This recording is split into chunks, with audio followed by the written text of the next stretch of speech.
하나님 말씀은 사사기 20장 43절에서 48절까지 말씀입니다. 사사기 20장 43절에서 48절까지 말씀을 우리 함께 한 목소리로 같이 읽습니다. 같이 읽습니다. 그들이 베냐민 사람을 에워싸고 기브아 앞 동쪽까지 추적하며 그 쉬는 곳에서 짓밟음에 베냐민 중에서 엎드러진 자가 18,000명이니 다 용사더라. 그들이 몸을 돌려 광야로 도망하였으나 림몬 바위에 이르는 큰 길에서 이스라엘이 또 5,000명의 이삭 줍듯하고 또 급히 그 뒤를 따라 기돔에 이르러 또 2,000명을 죽였으니 이날에 베냐민 사람으로서 칼을 빼는 자가 엎드러진 것이 모두 25,000명이니 다 용사였더라. 베냐민 사람 600명이 돌이켜 광야로 도망하여 림몬 바위에 이르러 거기에서 넉 달 동안을 지냈더라. 이스라엘 사람이 베냐민 자손에게로 돌아와서 온 성읍과 가축과 만나는 자를 다 칼날로 치고 닥치는 성읍은 모두 다 불살랐더라. 아멘. 네. 오늘은 이제 사사기 마지막 내용입니다. 그동안 우리가 사사기를 쭉 이제 보아왔는데요. 오늘로 이제 사사기가 끝나고 다음엔 또 다른 복음서를 우리가 쭉 같이 함께 보도록 하겠습니다. 전 지구상에 보면 하루도 전쟁이 없는 날이 없습니다. 지금도 세계 곳곳에서는 많은 분쟁이 일어나고 있습니다. 나라와 나라 간의 전쟁뿐 아니라 나라 안에서도 많은 전쟁이 일어나고 있습니다. 작년에 우리 김영석 선교사님 저희 교회에 오셔서 관계 맺게 되고 또 이렇게 올해부터 우리가 함께 기도하고 후원하게 되었는데요. 작년에 김영석 선교사님이 일시 귀국한 이유가 그 나라에 내전이 발생해서 선교사들의 안전이 보장되지 않았기 때문에 일시 귀국했었습니다. 이처럼 내전은 때로 씻을 수 없는 참혹한 상처를 남기기도 합니다. 최근에는 이 시리아의 내전이 있었지 않습니까? 정말 많은 사람들이 죽고 또 그 나라의 모든 건물과 경제가 무너지고 또 그 나라 국민들이 해외로 난민으로 뿔뿔이 흩어져서 완전히 그 나라가 초토화되었습니다. 우리가 겪은 6.25 전쟁도 사실은 내전이죠. 그때 죽은 군인이 약 44만 명 정도가 된다고 합니다. 그런데 민간인은 그보다 훨씬 많은 수백만 명의 사람들이 죽었습니다. 이들이 모두 전투에서 죽은 것이 아닙니다. 전쟁은 사람들을 광분하게 만들고 서로를 증오하게 만듭니다. 그로 인해서 불필요한 학살들이 일어나게 되죠. 한국 전쟁 때도 수많은 민간인 학살들이 있었습니다. 그냥 줄 세워놓고 묶어놓고 그냥 총으로 갈겨버리는 거죠. 북한군에 의한 그런 민간인 학살뿐 아니라 우리 군경에 의한 민간인 학살들도 여러 곳에서 일어났습니다. 노근리 학살 사건, 대전 골룡골 학살 사건, 그중에 보도연맹 사건, 이런 사건들은 유명한 그런 사건들입니다. 보도연맹 사건에서는 공식적으로 확인된 사람이 5,000명 정도라고 하는데요. 실제로 전국적으로 20만에서 30만 가량이 학살당했다고 합니다. 그래서 6.25 전쟁 때 죽은 사람보다, 이 전투에서 죽은 사람보다 광기 어린 학살과 보복으로 죽은 사람들이 훨씬 많았습니다. 이것은 한쪽이 잘못했다 이렇게 얘기할 수 있는 것들이 아니죠. 서로가 서로를 그렇게 학살했습니다. 민간인들을 학살했습니다. 정말 끔찍한 일이죠. 그런데 이런 끔찍한 일이 오늘 사사기 마지막에도 등장하고 있어요. 참 사사기 이 마지막 장에는 이런 정말 우리가 눈뜨고 보기에도 끔찍한 그런 사건을 기록하고 있어요. 야, 어떻게 성경이 이런 사건을 기록하고 있는지, 참 성경은 너무나 참혹한 사건을 그대로 기록하고 있어요. 왜 그렇습니까? 이것이 인간 현실이기 때문입니다. 오늘날 수없이 많은 분쟁 지역에서 이와 같은 학살들이 벌어지고 있죠. 그것이 인간 역사입니다. 우리 삶의 역사이죠. 사건 개요는 이렇습니다. 이제 한 레위인이 있는데 이 사람도 보니까 레위인이에요. 사사기에는 두 사건이 나오는데 앞에는 미가의 집에서 제사장으로 있던 레위인의 이야기고 오늘은 첩을 둔 한 레위인의 이야기입니다. 레위인이라고 그러면 그 사회의 가장 모범적인 사람이어야 하지 않습니까? 근데 그 레위인이 어떤 일들을 행하게 되는데 그래서 이런 일들이 얼마나 그 시대에 보편적이고 또 타락한 실상인지를 보여주기 위해서 레위인을 이야기를 하는 것 같습니다. 이 레위인은 자신의 첩을 두었습니다. 그리고 그 첩을 데리고 이제 자기 집으로 돌아가는 길에 베냐민 기브아라고 하는 마을에서 저녁에 밤에 하룻밤 묵어서 가게 됩니다. 그런데 밤중에 이 동네의 불량배들이 이 레위인을 성폭행하려고 때를 지어 찾아왔습니다. 근데 레위인은 자신을 보호하기 위해서 자기는 문 안에 숨고 자기 첩을 끌어내서 밖으로 내던졌어요. 다음 날 이 아침에 레위인이 이제 떠나려고 대문을 열었더니 자신의 첩이 문 앞에 쓰러져 죽어 있는 겁니다. 레위인은 그 첩의 시신을 집에 나귀에 싣고 간 다음에 시신을 12조각으로 잘라서 그 시신을 이스라엘 각 지파에다가 보내버립니다. 그러니까 각 지파는 그 시신을 보고 놀라서 미스바에 다 모였어요. 이스라엘 12지파가 이렇게 11지파가 마음이 다 하나가 되어서 지금과 같이 모인 적이 없었거든요. 유일하게 처음으로 모든 지파가 다 모였어요. 레위인의 이 사연을 들은 이스라엘 기브아, 이스라엘은 이 기브아의 불량배들을 처벌하기로 결정을 했습니다. 그런데 문제가 생겼어요.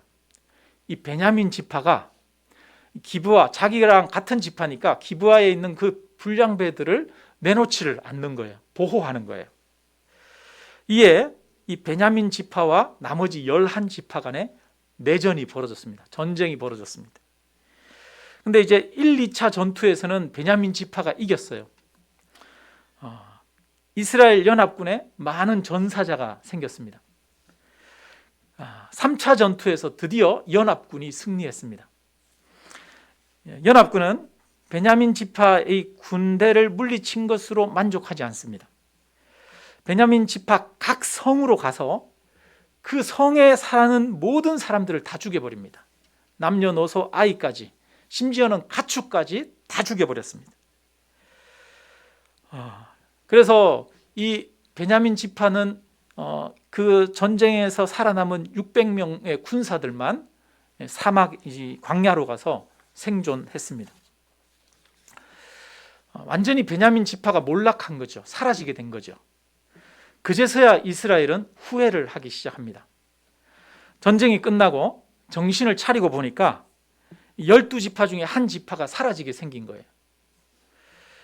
그나마 이 600명이라도 살아있어 가지고 이 600명을 통해서 다시 이스라엘 지파를 이어갈 수 있는 그런 상황이었습니다.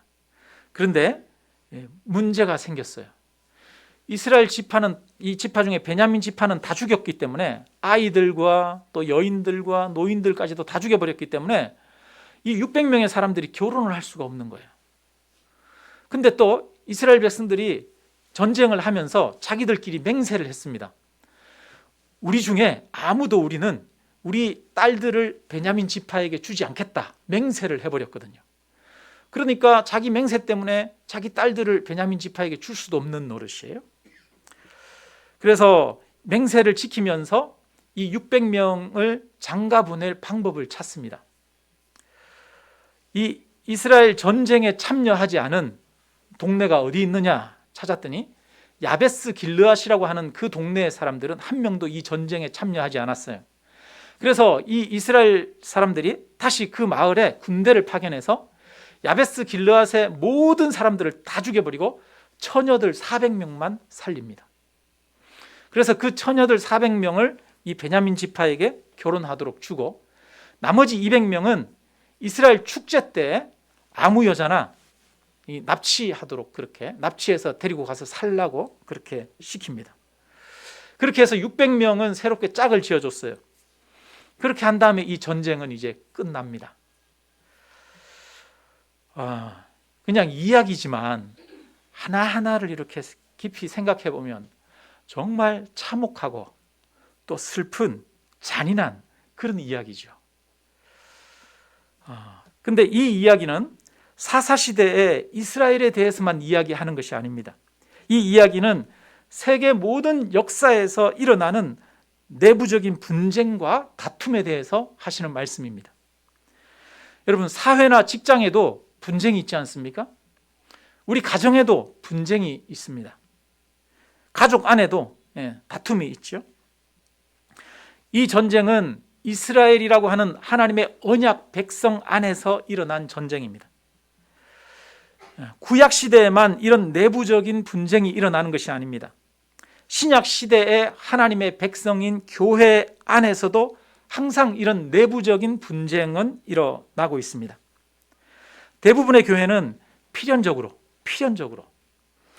여러 모양의 내부적인 다툼과 분쟁을 겪게 됩니다. 그러므로 이 사사기의 이 이스라엘 내전에 대한 이야기는 바로 우리가 처한 인간 현실에 대한 말씀입니다. 우리에 대한 말씀이에요. 우리 교회에 대한 말씀이고, 내가 살아가는 가정에 대한 말씀이고, 내가 살아가는 관계에 대한 말씀인 것입니다. 그런 면에서 보면은요, 성경은 정말 진리예요. 우리 삶의 현실을 정확하게 말씀하고 있습니다. 오늘은 이 말씀을 통해서 내부 분쟁의 특징에 대해서 살펴보고 성경이 제시하는 원인과 해결책이 무엇인지 함께 찾아보기를 원합니다. 이 전쟁엔 너무나 이렇게 잘못한 사람이 명확해 보입니다. 베냐민 지파의 그 불량배들, 소수의 불량배들 때문이었습니다. 이들은 하룻밤 유숙하려 온 이 사회적 약자, 그 당시에 가장 사회적 약자가 나그네거든요. 나그네인 사회적 약자인 이 레위인을 욕보이려고 했습니다. 그 사회적 약자를 자신의 쾌락의 수단으로 그렇게 사용하려고 했습니다. 이들은 레위인의 첩을, 그래서 레위인 대신에 밤새도록 성폭행했습니다. 새벽에 이들의 손에서 벗어난 여인은 레위인이 머무는 집 대문 앞에서 쓰러져 죽었습니다.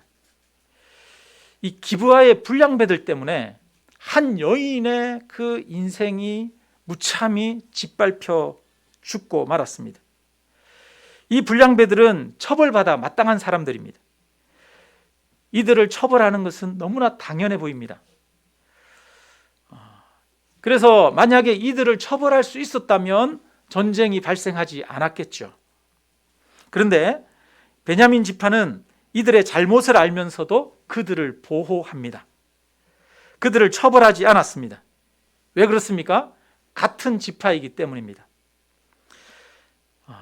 사람은 이기적인 사람입니다. 원래 이기적이죠. 자기 개인의 이기적인 그 마음이 주변으로 확장되죠. 그래서 가족 이기주의, 그 다음에 친족 혈통을 통한 이기주의, 그 다음에 좀 더 나아가면 내 동문이나 내 아는 사람, 내 편이라고 하는 것들을 만들어가게 되어집니다. 우리는 운동 경기를 봐도 우리나라 팀, 내가 좋아하는 팀을 더 편파적으로 그렇게 응원하지 않습니까? 사람은 객관적이지 않습니다. 사람은 이기적이고 편드는 성향이 있는 것이죠. 이슬람 나라들이 많은 내전을 지금도 겪고 있어요. 그 이슬람 나라에서 겪고 있는 내전은 대부분 수니파와 시아파 간에 벌어지는 내전입니다. 1990년대에 르완다에서 내전이 있어서 50만 명 이상의 사람들이 죽었는데요. 그 르완다의 내전도 투치족과 후치족이라고 하는 두 이 종족 간의 그런 전쟁이었습니다. 지금도 아프리카 곳곳에 분쟁이 일어나고 있어요. 그런데 그런 분쟁, 아프리카 곳곳의 분쟁들은 결국은 부족 간의 전쟁과 관련이 있습니다. 이 모든 것들이 나와 가까운 편, 내 편이라고 하는 마음들 때문에 벌어지는 것입니다. 우리가 하나가 되고 연합을 방해하는 가장 파괴적인 우상 중에 하나가 내 편이라고 하는 것이죠. 사람은 내 편에서 보는 것과 상대편 입장에서 보는 것이 서로 다르게 보입니다. 그래서 자기 입장이 옳다고 주장합니다. 때로는 잘못된 것이 선명하게 드러남에도 불구하고 그것조차 인정하기를 싫어하는 것이 사람의 마음입니다. 우리가 보기에 일본과 우리나라 관계 속에서 일본이 우리나라의 이 식민지 통치를 하면서 굉장히 악한 행위를 많이 했지 않습니까? 너무나 자명해 보이는 일입니다. 그럼에도 불구하고 일본 사람들은 자신을 편들고 그것들을 미워하고 그것들을 또 조작하고 있죠. 우리는 진실 앞에서 겸손하고 하나님 앞에서 겸손할 수 있어야 하는데 사실은 그렇지 못합니다. 이기적인 인간은 그 진실조차도 포장하고 이렇게 변화시킵니다. 우리는 자신의 오류 가능성을 인정하고 하나님 앞에서 겸손함을 가져야만 합니다. 그래야만 바르게 볼 수 있습니다. 베냐민 지파는 자신들을 바르게 보지 못했습니다. 자신들의 이기심에 눈이 멀어 하나님 앞에 겸손하게 바르게 보지 못했습니다. 베냐민 지파는 이 기브아의 범죄를 제거해야만 했습니다. 회개해야만 했습니다. 회개하지 않고 죄를 감싸는 그것이 이스라엘 전체가 전쟁으로 빠지도록 만든 것이었습니다. 베냐민 지파의 완고함과 교만함이 결국은 심판을 자초한 것입니다. 죄악을 제거하지 않으므로 그 죄악과 함께 그들도 망하고 말았습니다. 이 죄악은 자기 스스로 제거할 수 있을 때 제거하는 것이 가장 피해가 적습니다. 우리의 죄악이 다른 사람에 의해서, 타인에 의해서 제거되어질 때는 고통이 큽니다. 우리의 죄악이 최후에 하나님에 의해서 심판당할 때는 그때의 고통은 아마 이루 말로 할 수 없을 것입니다. 하나님이 우리의 죄악을 깨닫게 할 때, 또 하나님 앞에 끊임없이 우리가 겸손하게 나아감으로 스스로 우리 자신을 돌아보아 우리 자신의 죄를 제거하는 것이야말로 가장 지혜로운 삶인 줄로 믿습니다. 우리가 이 이야기를 읽으면 이 잘못한 것이 누군지 너무나 선명하게 드러나는 것 같습니다. 그러나 조금 더 깊이 들어가 보면 그들의 죄가 생각만큼 선명하고 분명하지 않다는 것을 알게 됩니다. 조금 더 깊이 들어가면 그들의 죄가 서로 얽혀 있는 것을 보게 됩니다. 이 레위인에 대해서 한번 우리가 생각해 볼까요? 여러분, 레위인이 첩을 두었습니다. 원래 첩을 두는 것은 하나님의 법칙에 어긋난 것이죠. 하나님은 남자와 여자, 한 사람과 한 사람이 만나서 한 가정을 이루도록 창조하셨습니다. 그런데 인간의 이기심은 자기 만족을 위해서 첩을 두게 되었던 것이죠. 이 당시의 문화는 첩을 용인하는, 인정하는 그런 문화였습니다. 그러나 이것은 하나님의 창조 법칙에 어긋난 것이었습니다. 첩을 두는 목적은 성적인 자기 만족을 위한 것입니다.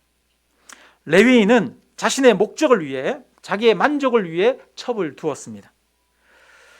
우리 성경에는 이 첩이 음행을 하고 자기 친정으로 돌아갔다라고 기록하고 있는데요. 음행이라고 하는 단어는 화가 났다라고 하는 단어로도 번역할 수 있습니다. 그래서 어떤 번역본에는 이 첩이 화가 나서 돌아갔다 이렇게 기록되기도 합니다. 그래서 정확하게 어떤 사건이 있었는지는 잘 모릅니다. 그러나 그 첩이 친정으로 이렇게 남편과 관계 갈등이 있어서 친정으로 돌아간 것 같습니다. 처음에 사건의 시작은 어디서 시작하느냐? 가정 안에서 있는 갈등에서 시작합니다. 이 레위인이 첩을 두었고 한 사람을 첩으로 두면서 자신의 이기적인 욕망을 위해서 사용했고 그 가운데서 서로가 갈등이 벌어진 것이 사건의 시작이었습니다. 이제 이 첩이 고향으로 돌아갔거든요. 집에 돌아갔는데 넉 달 지나서 이 레위인이 이 장인어른 집에 가서 다시 데려오는데요. 이 장인어른 집에 데려가서 가가지고 이 첩에게 야 집에 돌아가자 뭐라고 얘기하는 그런 내용이 하나도 안 나와요. 장인어른과 이 레위인 사이에서 자기 첩의 이 모든 운명이 결정이 됩니다. 둘이서 그냥 결정을 해버리는 거예요. 옛날엔 그랬잖아요. 옛날에는 여인들에게 결정권이 없어요. 그 가장들이 서로 결정을 해버리는 거죠. 여인은 하나의 도구와 수단에 불과했습니다. 그리고 이 기브아라고 하는 동네에 가서 하룻밤 이제 묵어 갈 때 원래 이 기브아 불량배들은 누구를 원했느냐? 이 레위인을 원했어요. 여러분, 레위인을 성폭행하려고 했어요. 근데 그러면 이건 동성애잖아요. 동성애는 단순히 성적 만족을 위한 그런 수단이 되기도 하지만 성적 만족을 위한 수단이 아니라 사람을 모욕하고 사람을 억압하는 어떤 수단으로도 쓰였습니다. 그래서 옛날에 전쟁이 일어나서 한 부족이 한 사람들을 이기고 정복하면 남자인데도 성폭행을 했다고 합니다.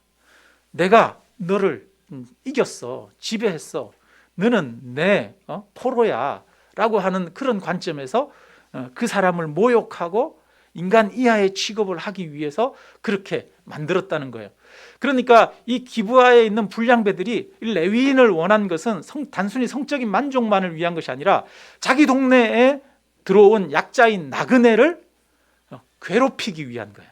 우리가 힘이 세 이러면서 자기들을 나타내고 그러면서 모욕하고 억압하기 위한 그런 수단으로 사용한 것이죠. 그러니까 이 사람들의 목적은 이 레위인에게 있었던 거예요. 그런데 이 레위인이 자기가 그런 상황을 벗어나기 위해서 어떻게 하느냐면 자기 첩을, 자기는 대문 안에 있고 자기 첩을 대문 밖으로 끌어서 이 불량배들에게 던져버린 것이죠. 여인은 자기를 보호하기 위한 수단에 불과했습니다. 레위인은 자신이 여인을 보호하지 않아요. 우리는 이걸 보면서 야 너무 두려운 나머지 그렇게 했을 거라고 예상할 수도 있어요. 그런데 이 새벽에 이 여인이 풀려납니다. 그리고 대문 밖에서 집에까지 다 와서 문지방에 손을 얹고 거기서 쓰러져 죽었어요. 이때 레위인은 뭐를 하고 있었느냐? 여러분, 잠을 자고 있었습니다. 만약에 여러분 같으면 지금 내 아내가, 내 남편이 밖에 나가서 뭐 험한 꼴을 당하고 있어요. 그러면 안에서 잠이 오겠어요? 안 오겠어요? 잠 못 자죠. 밤새도록 그 문 앞에서 기다려야 될 거 아닙니까? 근데 레위인은 뭐 하고 있느냐? 자고 있어요. 아무도 이 여인이 문 밖에 온지 몰랐습니다. 그 여인은 차가운 새벽 기온에 그대로 노출되었습니다. 이 여인이 새벽에 대문 앞에 쓰러졌을 때 누군가 나와서 인기척을 차리고 그녀를 따뜻하게 해주고 돌보아 주었다면 죽지 않았을 수도 있습니다. 레위인은 자기 첩이 욕을 당하고 있는 그 시간에 초조하게 집에서 기다리지는 못할 망정 편안하게 잠을 자고 있었습니다. 첩의 죽음에 대해 이 레위인의 책임이 전혀 없다 할 수 없습니다. 게다가 여인이 오지 않았는데도 이 레위인은 아침에 일찍 일어나서 짐을 챙겨서 떠나려고 합니다. 그리고 대문을 열었는데 대문 앞에 여인이 쓰러져 있었어요. 그러니까 이 레위인은 자기 첩을 데리고 가려고 했던 거예요? 데리고 가지 않으려고 했던 거예요? 자기 첩이 오든지 말든지 상관 안 했던 거예요. 그러니까 아침에 일어나서 제일 먼저 짐부터 싸고 떠나려고 자기 첩을 찾으러 나가야 되잖아요. 찾으러 나가지도 않고 그냥 짐만 챙긴 거죠. 그리고 나서 대문을 열었더니 그 앞에 쓰러져 있어요. 그 앞에 쓰러져 있는데 그 여인을 향해서 뭐라고 그러냐면 일어나라, 가자 이러는 거예요. 여러분, 이게 사람입니까? 여러분, 동물이 쓰러져 있어도 어떡합니까? 야, 큰일 났네, 쓰러지지 않았나, 뭐 괜찮나? 살펴보는 게 당연한 거 아닙니까? 자기가 사랑하는 아내면 쓰러져 있는데 밤새도록 무슨 일을 당했을지 모르는데 괜찮은지부터 먼저 확인해야 되잖아요. 뭐라고 합니까? 일어나라, 가자. 우리는 이것을 통해서 이 정상적인 남편과 아내 관계가 아닌 것을 알 수 있습니다. 이것은 사람과 사람 간의 관계가 아닙니다. 레위인에게 이 여인은 아내가 아니라 재산 목록 중에 하나일 뿐입니다. 내가 마음대로 사용하고 이용할 수 있는 대상일 뿐인 것이죠. 레위인은 그녀의 시신을 나귀에 싣고 집에 돌아와서 12조각으로 자릅니다. 그래서 이스라엘 사방으로 보내버리거든요. 여러분, 이것도 있을 수가 없는 일이죠. 내가 사랑하는 사람이면 그 시신조차도 조심해서 다루는 법입니다. 그런데 자신의 그 첩의 시신을 12조각으로 잘라서 각 지파로 보냅니다. 시신을 모욕하는 것이죠. 그 사람을 모욕하는 것입니다. 자신의 첩을 대하는 이 레위인의 마음이 자기 즐거움을 위해 여인을 밤새도록 욕보인 기브아의 불량배들과 별반 다를 바 없습니다. 레위인은 첩을 마음대로 사용하고 이용하는 도구와 수단으로 대합니다. 당시 이스라엘 사람들이 이처럼 타인을 자신의 도구와 수단으로 여겼다는 것이죠. 사회적 약자를 타인을 도구와 수단으로 여겼다는 것입니다. 여러분, 오늘날도 그럴 수가 있습니다. 오늘날도 여전히 이 세상은 다른 사람들을 나를 위한 도구와 수단으로 여길 수가 있습니다. 결국 그런 문화, 그런 시대적 어떤 사회상이 결국은 이 기브아의 불량배들을 낳은 것이죠. 그런 면에서 이 레위인은 여러분 가장 거룩해야 될 사람이잖아요. 모범을 보여야 될 사람이잖아요. 그런 면에서 이 레위인은 그 사회를 책임지고 아름답게 만들어가는 사람이 아니라 그 사회를 타락시키는 데 일조했던 사람인 것이죠. 자, 그러면 이번에는 나머지 이스라엘 지파들에 대해서 한번 살펴보겠습니다. 이스라엘 지파들은 이 레위인의 이야기를 듣고 흥분합니다. 나그네를 그렇게 학대했다는 이야기를 듣고, 아니 어떻게 이런 일이 우리 이스라엘에서 일어날 수 있지? 그러면서 흥분하고 광분하게 됩니다. 그래서 그들은 전쟁을 해야 될지 말아야 될지 하나님 앞에 묻지 않습니다. 하나님이 이 일을 어떻게 우리가 해결해야 될까요? 묻지 않아요, 하나님 앞에. 그러면서 무조건 기브아의 불량배들을 처벌해야 된다라고 해서 그들을 요구합니다. 베냐민 지파가 그들을 내놓지 않자 그들에게 무조건 전쟁을 선포합니다.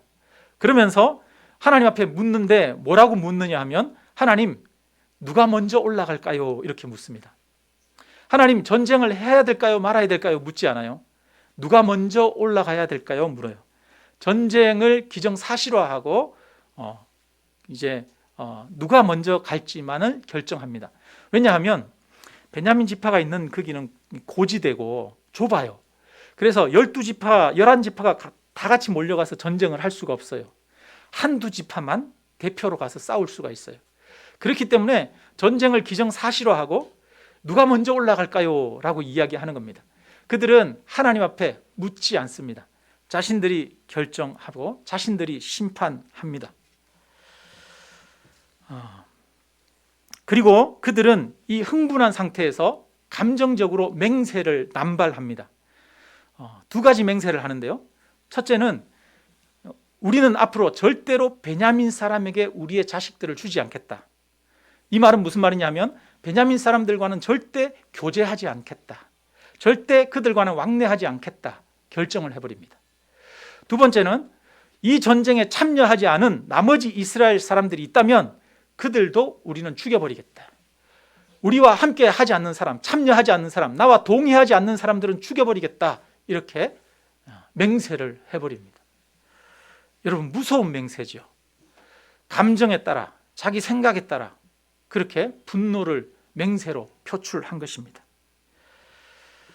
그리고 나서 이 세 번째 전쟁에서, 두 번째 전쟁에서는 패합니다. 수만 명의 군사들이 죽어요. 여러분, 우리가 이겨야 된다라고 생각하는, 우리가 당연히 심판해야 된다고 생각했던 전쟁에서 두 번이나 지고 그 다음에 수만 명이 죽었어요. 그러니까 얼마나 더 화가 났겠습니까?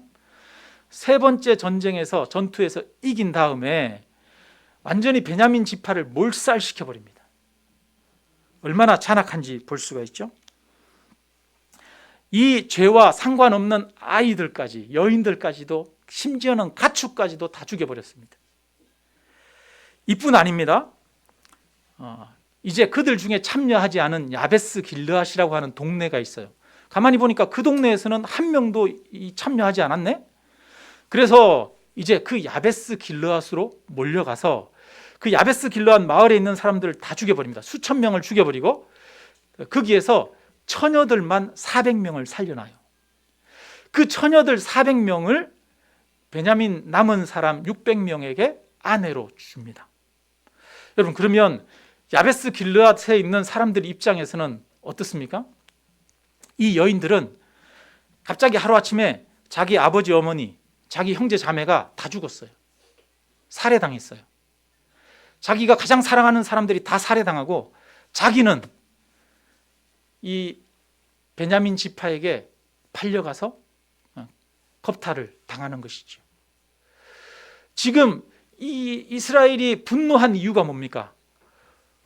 기브아에 있는 그 불량배들이 이 레위인의 아내 첩을 욕보이고 죽게 했기 때문이지 않습니까? 레위인이 사랑하는 아끼는 재산 목록 1호인 첩을 죽였기 때문이지 않습니까? 그런데 지금 똑같은 일을 누가 하고 있어요? 이스라엘 백성들이 하고 있는 겁니다. 한 마을의 모든 사람들을 죽여버리고 뿐만 아니라 거기에 있는 여인들을 강제로 다른 사람에게 결혼시켜서 겁탈당하게 만들어버리는 것이죠. 자기들이 정죄하려고 했던 그 심판보다도 더 큰 죄를 행하고 있는 겁니다.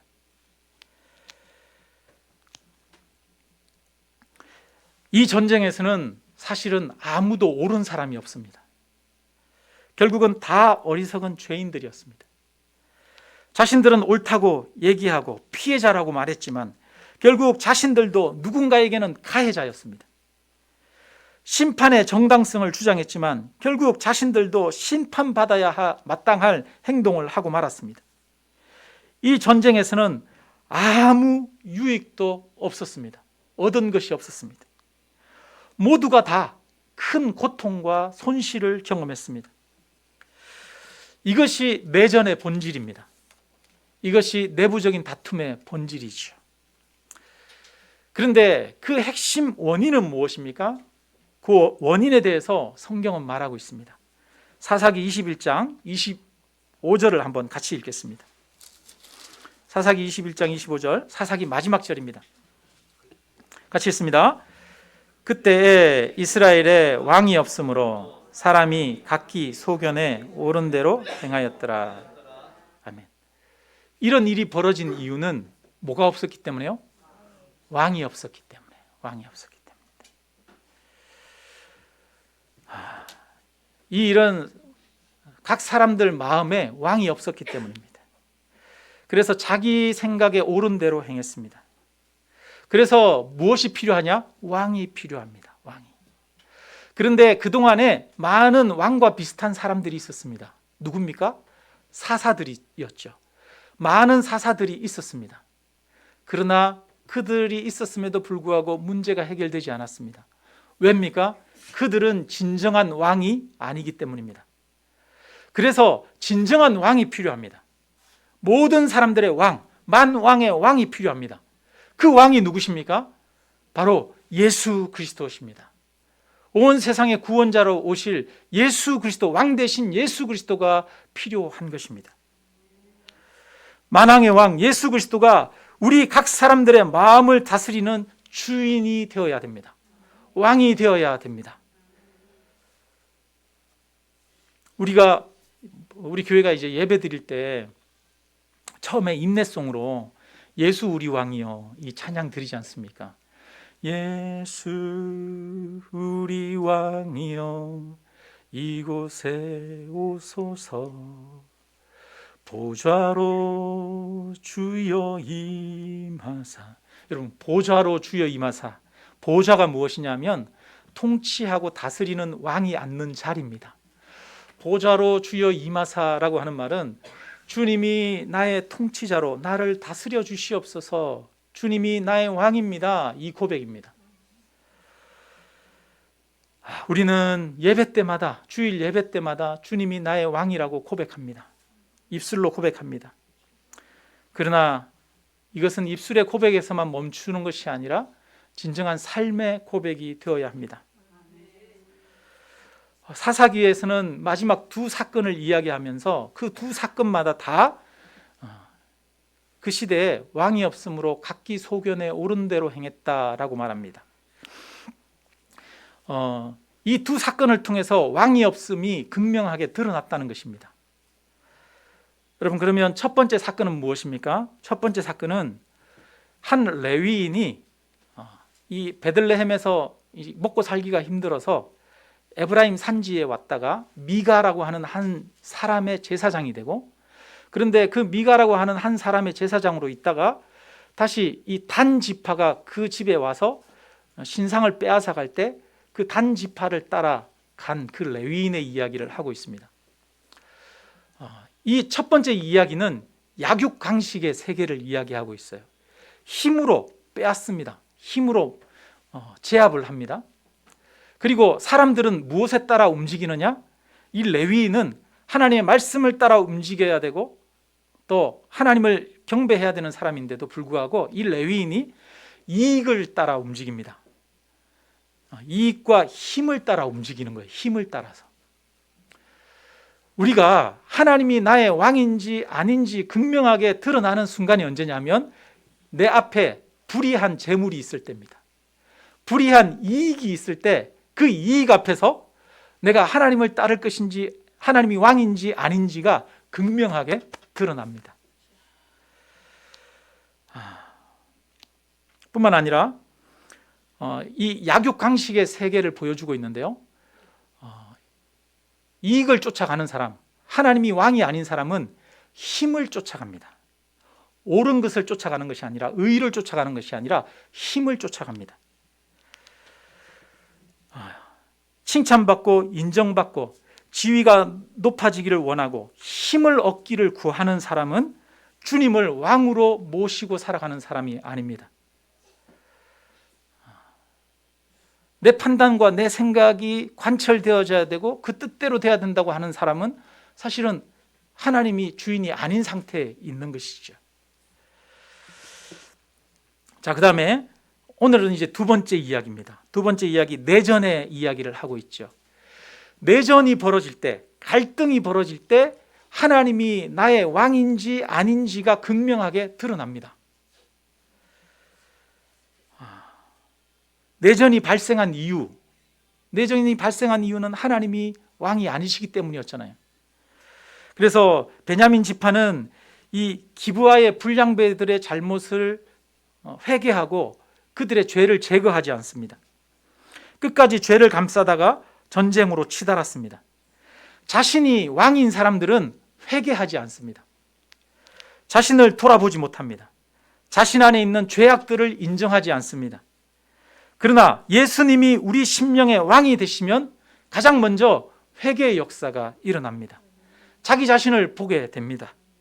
타인의 허물이 아니라 자신의 허물을 돌아보고 인정하게 되는 역사가 예수님의 왕이 될 때 일어납니다.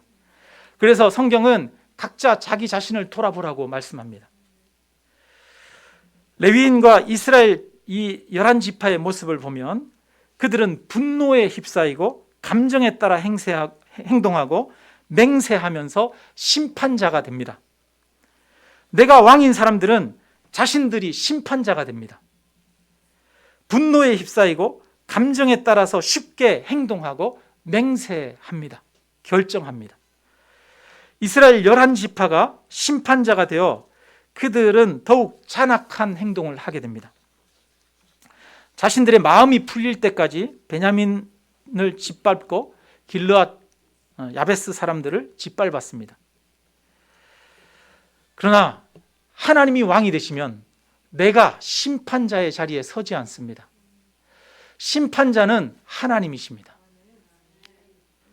하나님이 심판자임을 고백하고 하나님의 뜻을 묻게 됩니다. 하나님이 왕이 되시면 분노의 마음이 아니라, 심판자가 될 때 분노의 마음이 생기는데 분노의 마음이 아니라 안타까워하는 마음, 긍휼의 마음을 품게 됩니다. 하나님이 왕이 되시면 용서의 마음과 사랑의 마음을 가지게 됩니다. 심판자의 마음을 가지는 것은 내가 왕이 되는 것입니다. 그런데 이게 우리 모두의 현실입니다. 우리 모두의 마음 안에는 지금 날마다 전쟁을 일으킵니다. 어떤 전쟁입니까? 내가 왕이 될 것이냐, 하나님이 왕이 될 것이냐. 모든 신앙인들의 마음 안에는 이 전쟁이 일어나고 있습니다. 우리가 이겨야 하는 전쟁은 우리 바깥에서 일어나는 그런 싸움이 아닙니다. 혈과 육의 싸움이 아닙니다. 우리가 이겨야 하는 싸움은 내 안에서 일어나는 내적인 싸움이고 영적인 싸움입니다. 내가 주인이 될 것이냐, 예수님이 주인이 될 것이냐의 싸움입니다. 우리는 그 싸움에서 승리해야 합니다. 우리는 왕이 필요합니다. 우리는 진정한 왕이 필요한 자들입니다. 온 세상은 진정한 왕이 필요합니다. 예수님이 왕이 되셔야 합니다. 예수님이 나의 왕이 되셔야만 합니다. 우리의 왕이 되셔야만 합니다.